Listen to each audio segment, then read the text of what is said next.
Well, Governor, thanks so much for joining me first and foremost. How are you feeling today as you're, kind of ending out your term here? I feel great.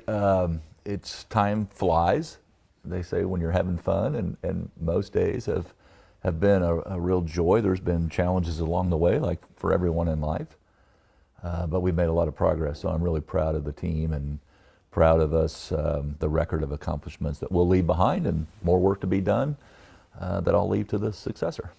Well, with that being said, you did have a lot of goals throughout your administration, and I want to start with what's been a topic of conversation here in the state and on the national level, and that's the health of our citizenry, right? You had a goal of reducing the infant mortality rate and the maternal mortality rate. Neither of those statistics have decreased, but rather increased. We've improved, actually, as of the latest statistics, by about 10%, so the improvement is there. However, there is a lot more work to be done. And it will require, we've made so much progress in terms of having boots on the ground, individuals working with expecting mothers and mothers who are developing those relationships, getting that education before they give birth and after. That is making a difference. That has led to improvement, but there will always be more work to be done to reach expectant mothers and get them the help that maybe they'll only get from a government resource. Well, critics would say that the state's abortion policy is hurting women and babies, not helping them. Seeing the numbers not quite ticking on where you would like them to be, do you think that the state's stance on reproductive health care was a mistake? I think that as we have done recently in terms of making unprecedented investments in women and men's health, in the youth, in our elderly. The state of Indiana, most importantly, needs to make sure that we continue to grow our economy. We've grown by leaps and bounds, and that is what enables us to make investments. That's what enables us to increase treatment beds by 358% since 2017. That's our policies that we became the first state to get a Medicaid waiver that allowed folks struggling with addiction, seeking recovery, to be able to use those dollars to get treatment. And our overdose deaths are ticking down too. That's not by any means, as I said, with infant and maternal mortality rates, to say that we're there. These are issues that were with us 20, 30, 40 years ago, and they'll be with us 20, 30, 40 years from now, but we need to continue to make progress. With the Medicare and Medicaid budget, there's been conversations that there might be cuts to that this upcoming session. Yeah. Do you have concerns that if that happens, if your predecessor has to make that tough decision, that some of your progress that you've made could go by the wayside? Well, it won't just be my successor's priority. It'll also be, as it was for me, as it is for every governor, the General Assembly weighs in on every step that a governor makes in terms of legislative priorities. And so whatever bill that he promotes that has a fiscal associated with it, they all do, we'll see how that affects policy. I will say that we've done a number of things in the recent years, increased provider rates, that increased costs. And so anywhere that you cut, you want to be very mindful, I'm sure he will be, of the consequence of those cuts. And so there's two sides to the ledger. If you make a cut here, what effect does it have in terms of whether it's building or not building a road, or repairing a bridge, or helping repair an individual's health and well-being? So yes, these factors will be taken account as we, like I said, as we increase provider rates, it increase cost. And fortunately for a state like Indiana that has a growing economy, when I came in, our annual budget was about $15.5 billion. It's 22 something now billion. We've added about $154 billion to our state's GDP. That ends up getting to Hoosiers. That's an economy that allows us to send tax rebates, cut taxes, invest in K through 12 education, in health and wellness programs, in shoring up Medicaid. Has a lot to do with federal funding as well. The more people on it, it's going to cost more. So the goal is always to make sure that government is there for the people that need it. And I'm, as I was with my two predecessors, confident with my successor and the General Assembly that they'll be very mindful of all those considerations in the budget that they craft. Obviously, the Medicare and Medicaid wait list is a big topic of conversation, Yeah. not only for seniors, but also for families with kids who have medical complexities. What's your advice to the incoming administration on how to solve that issue, which has been a conversation for the last year, a big conversation of your last year in office? Sure. Communicate, communicate, communicate. Don't be distracted by the noise. And I'm not talking about the noise of the families. I'm talking about just outside folks who are not trying to actually be constructive or collaborate. Focus on making sure those who need the services get them. And we live in a state where the budget is growing, but we have to always be mindful of the cost. And those are where the decisions are made. And my advice would be to meet with, as FSSA has done, meet with directly the families, have a roundtable, bring people in, get all the information. And then, yes, you're going to have to make decisions ultimately that have fiscal tags associated with them. What would you do if you were in the position that the General Assembly is going to be in when it comes to the Medicare and Medicaid budget? I don't, I'll answer your question, but I don't like to, there's only one governor at a time, and mine will end on January 13th at 11 a.m. And it will be up to the next General Assembly and the next governor to craft a budget that meets Hoosiers' needs. And of course that means going through with a fine-tooth comb, making sure we're not paying someone twice for the same service. We were making sure that folks got the services they needed, but we need to make sure that we're doing it in the most effective and efficient way. And so I'd be doing what we're doing right now, quite frankly. And it won't be I don't think it will be $1 billion shortfall. They also need to be very mindful of the December 17th budget forecast that'll come out. A lot of folks have said that it's going to be down. Some folks say it's not as bad as. So you really do need to be patient and see what you're dealing with, see what number you can actually budget for. And that will, after you've got your crew in there, the new crew in there, who has done a deep dive, probably has been occurring for the few months ongoing now, to be able to make decisions coming out of, because when the session starts, it's like the Indy 500. You're coming out of the first turn fast, and you've got to have your budget done, and then you've got to be working to try to get more Hoosiers to support it, and not just the legislature, but folks back home in the district. And time will go like that. Certainly the last 8 years has for me. So the first 4 months will be the fastest yet. On the education front, you also had some big goals throughout your time in office, raising teachers' pay as well as bettering literacy outcomes.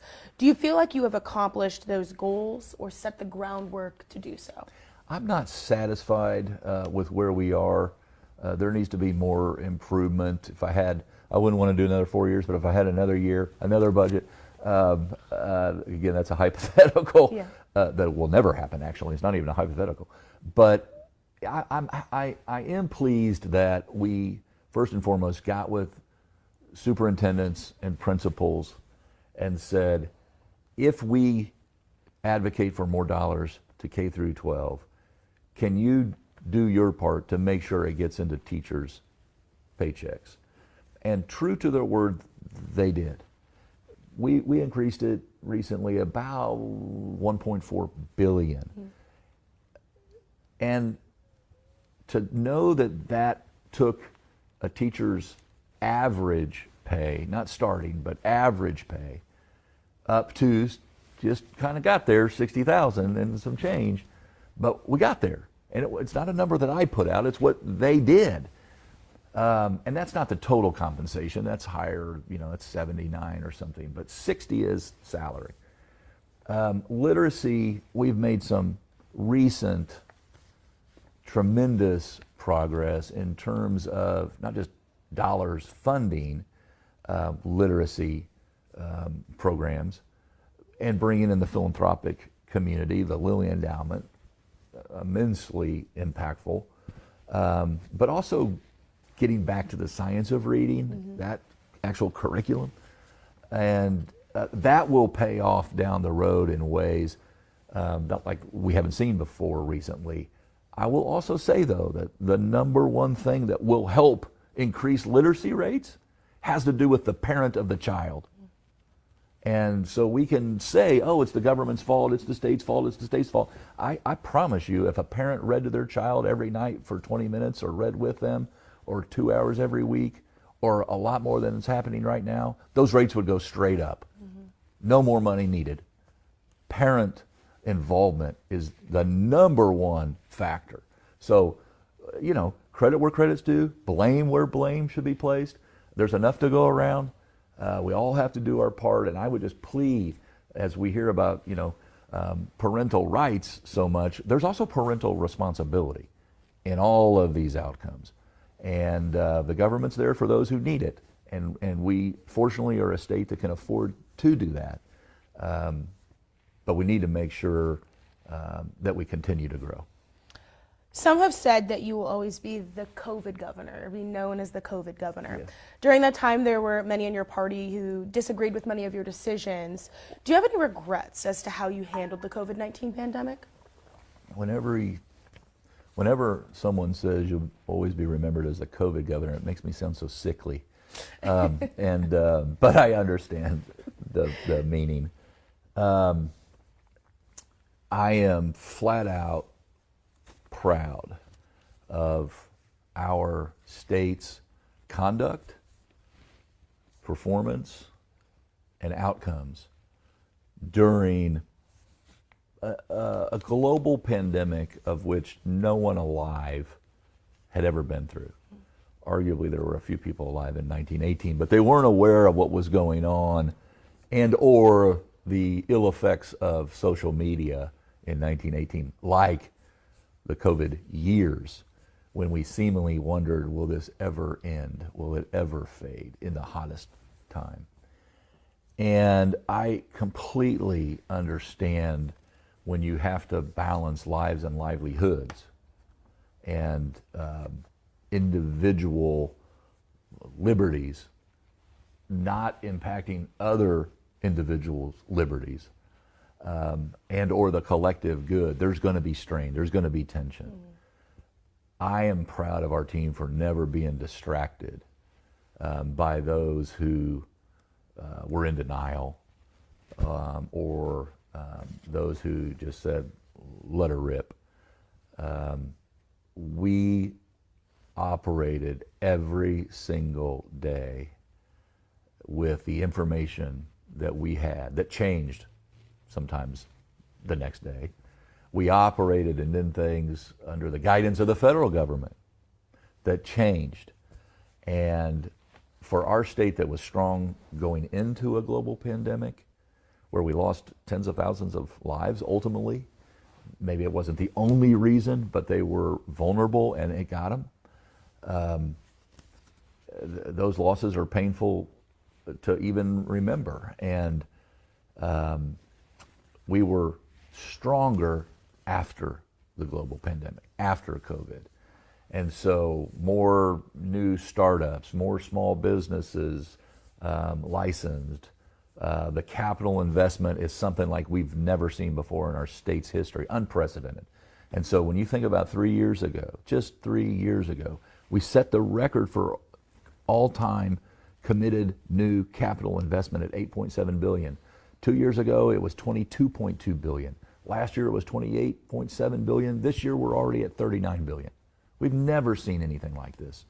And it's momentum and economic development that's driving it, that again allows us to invest in people and places and get to infant mortality rates and maternal mortality rates and Medicaid recipients and the services that they, only because the economy's growing do we get to cut taxes, do we get to enjoy a AAA credit rating, enjoy healthy, strong reserves and pensions both. So yeah, I'm very proud that we balanced lives and livelihoods, our economy, and the well-being of Hoosiers during a time that no one on planet Earth had, especially in Indiana, the state that I care about, been through before.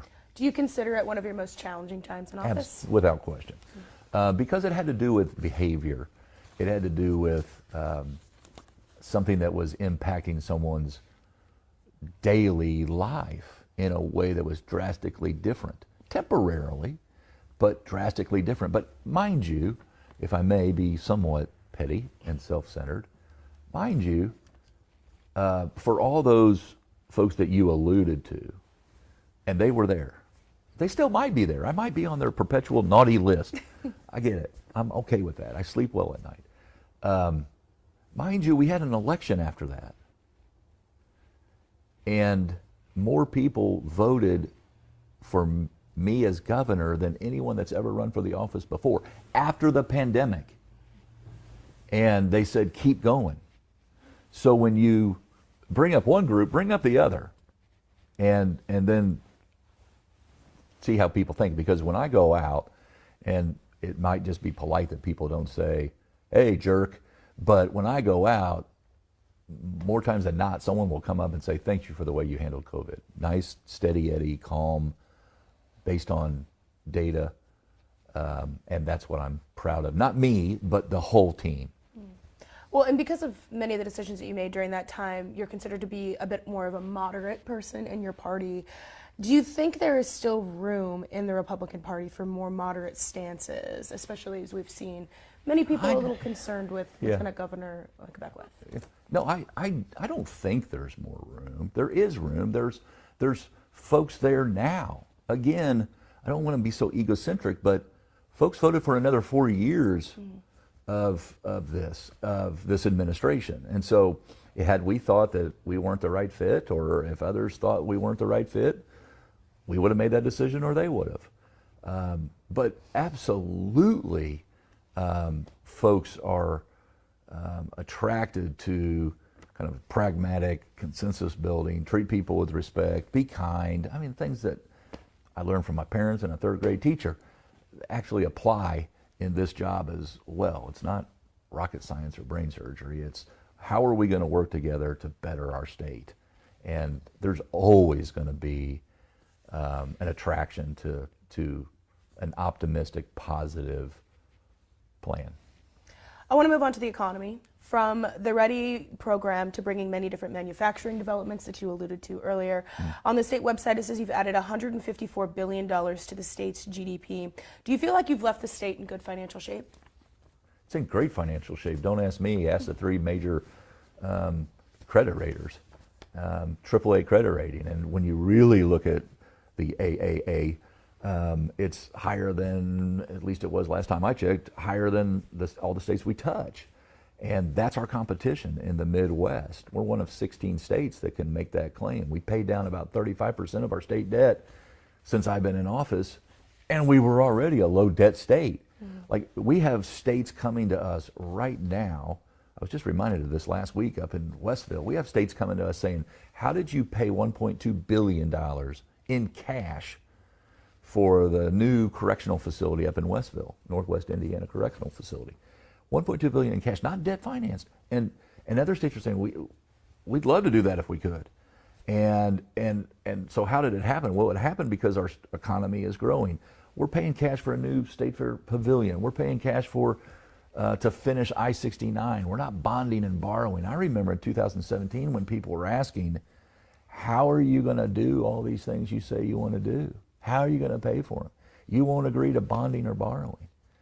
And we proved that you could grow the pie and create more opportunity for more individuals, and that would help fund the priorities that we set forward, and that's what's happened. The LEAP project has faced some controversy from locals as well as folks in Lafayette. A water study, the press has been told, is being done by the Indiana Finance Authority. True. I have yet to see that study. January 7th, I think, is the date you will. Okay, well. You're the first that's asked me about that. Well, but I'll hold, guess, Mike Braun to that. But what is your message to those concerned? It'll be before I leave.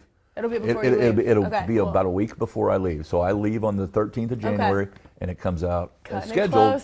Cutting it close, but in there. All right. There's a fourth turn. That's very true.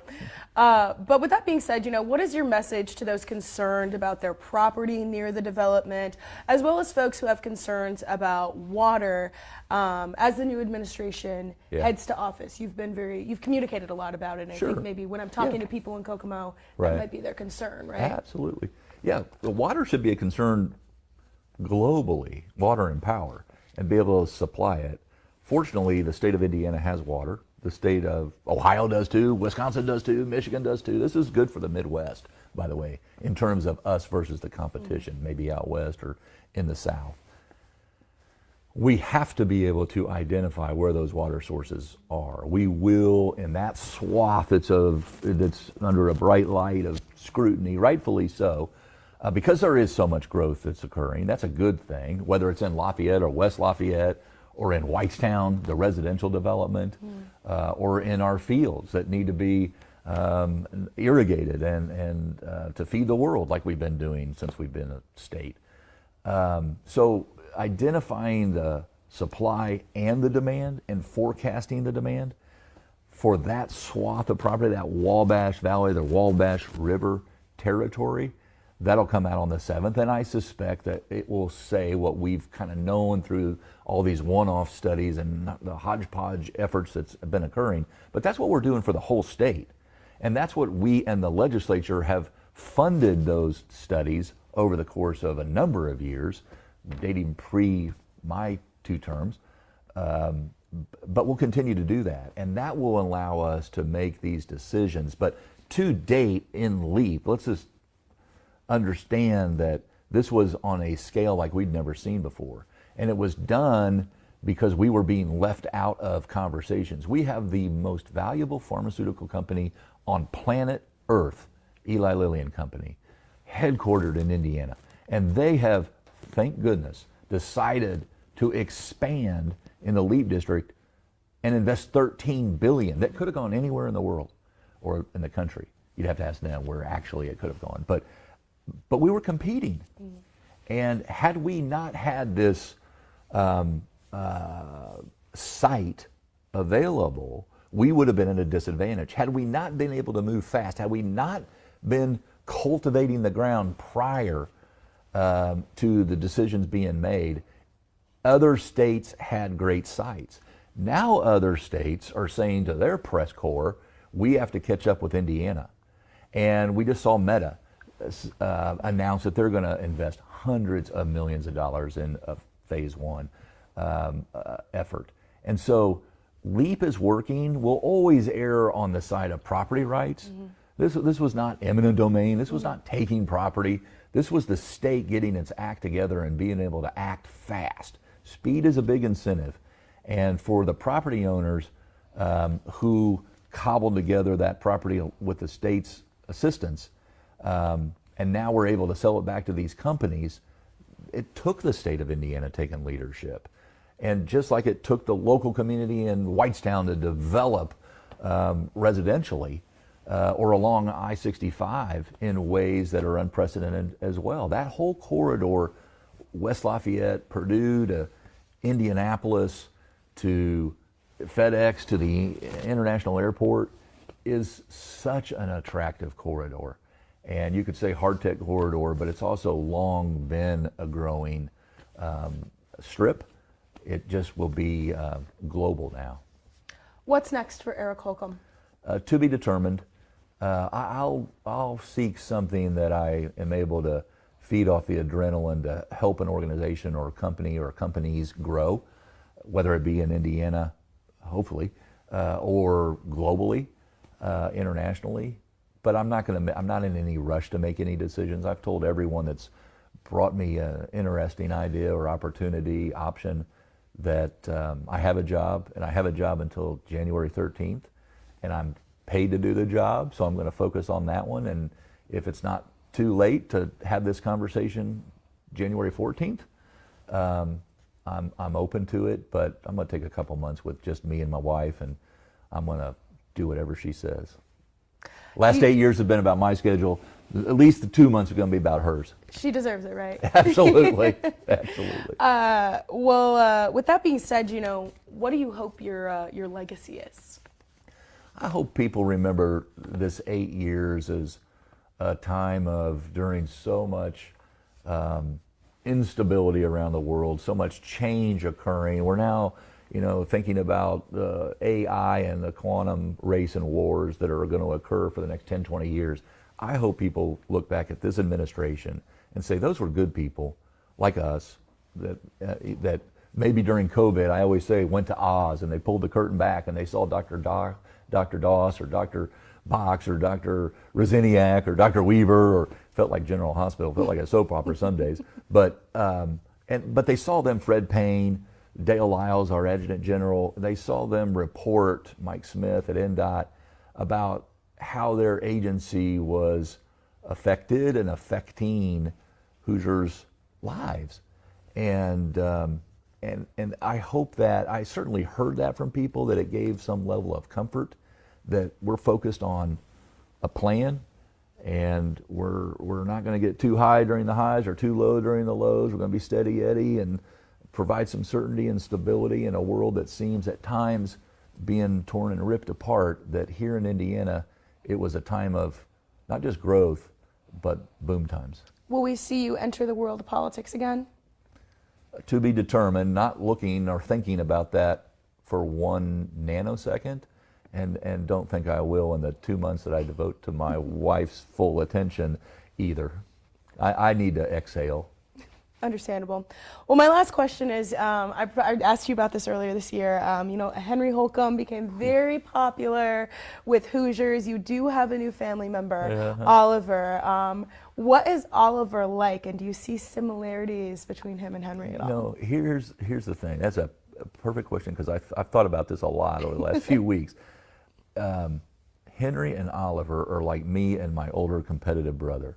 We are, some would say, very similar.